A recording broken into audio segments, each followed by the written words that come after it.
बिहार विधानसभा चुनाव की तारीखों की घोषणा अभी नहीं हुई है, लेकिन बिहार का सियासी तापमान पूरी तरह बढ़ चुका है। और इस बीच सीमांचल न्याय यात्रा पर किशनगंज पहुंचे एआईएमआईएम के राष्ट्रीय अध्यक्ष असदुद्दीन ओवैसी ने बड़ा बयान दिया। उन्होंने कहा कि उनकी पार्टी महागठबंधन से सिर्फ 6 सीटें मांग रही है, लेकिन अगर महागठबंधन को यह प्रस्ताव स्वीकार नहीं है तो जनता फैसला करेगी कि असल में बीजेपी की मदद कौन कर रहा है। ओवैसी के बयान पर हुआ बवाल, 6 सीटों की डिमांड पर मांगा जवाब, बीजेपी के बहाने तेजस्वी पर बनाया दबाव।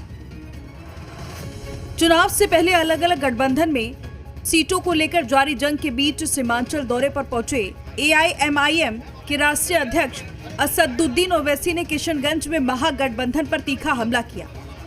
उन्होंने तेजस्वी यादव को लिखे पत्र का जिक्र करते हुए कहा कि अगर वो एआईएमआईएम को महागठबंधन में शामिल नहीं करते तो बिहार के लोग देखेंगे कि कौन बीजेपी को सफल बनाना चाहता है और कौन उन्हें रोकना चाहता है।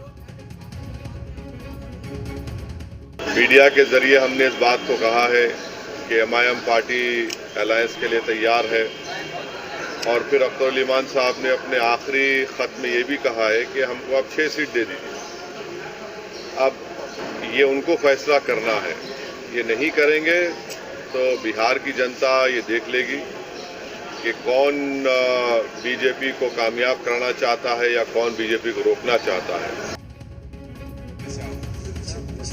बीजेपी को सामने रखकर ओवैसी ने एक तरफ से महागठबंधन को चुनौती दी है। हालांकि महागठबंधन भी ओवैसी के दबाव के आगे झुकता नहीं दिख रहा। 2020 में भी जिस तरह से सांप्रदायिक शक्तियों को मदद पहुंचाई गई थी, धर्मनिरपेक्ष शक्तियों को नुकसान करने के लिए सीमांचल के इलाके में चुनाव लड़के उनको लाभ पहुंचाया गया, सरकार नहीं बनने दिया गया था। ये बार बार स्पष्ट किया गया है कि बैरिस्टर साहब मतलब असदुद्दीन ओवैसी साहब ने कभी भी सीधे गठबंधन के लिए बात नहीं की है। भले वो ढोल नगाड़े बजाते रहे, भले वो लगातार ऐसी बातें बयानबाजी करते रहे, लेकिन इसका कहीं से कोई औचित्य नहीं है। वहीं ओवैसी की दबाव वाली रणनीति के आगे महागठबंधन ने सरेंडर करने से इनकार कर दिया है। वहीं एनडीए भी ओवैसी के बयान को गंभीरता से लेती नहीं दिख रही। असदुद्दीन ओवैसी जी ने जो बयान दिया है वो ठीक ही कहा है, चूंकि सारे जेल यात्री एक साथ गठबंधन भाजपा के डर से किए हुए हैं।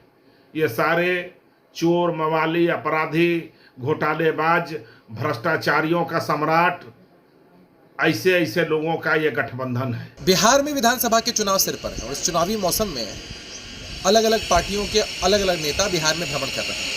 नीतीश कुमार जी के किए विकास कार्यों को जरूर देख रहे होंगे, आकलन कर पा रहे होंगे। ओवैसी साहब तेजस्वी यादव जी पर निशाना साध रहे हैं। समझ नहीं आता है, ये लोग समझते हैं कि एक खास समुदाय के वोट के ठेकेदार ये लोग हैं। वास्तविकता ये है कि अल्पसंख्यक समाज के लिए भी सबसे बड़ा मुद्दा विकास है। बहरहाल इस बार के चुनाव में एआईएमआईएम भी बड़ा असर डाल सकती है। इसका अंदाजा खुद ओवैसी को भी है। यही वजह है कि ओवैसी आरजेडी पर लगातार सीट शेयरिंग को लेकर दबाव बनाने की कोशिश कर रहे हैं। ब्यूरो रिपोर्ट, जी मीडिया।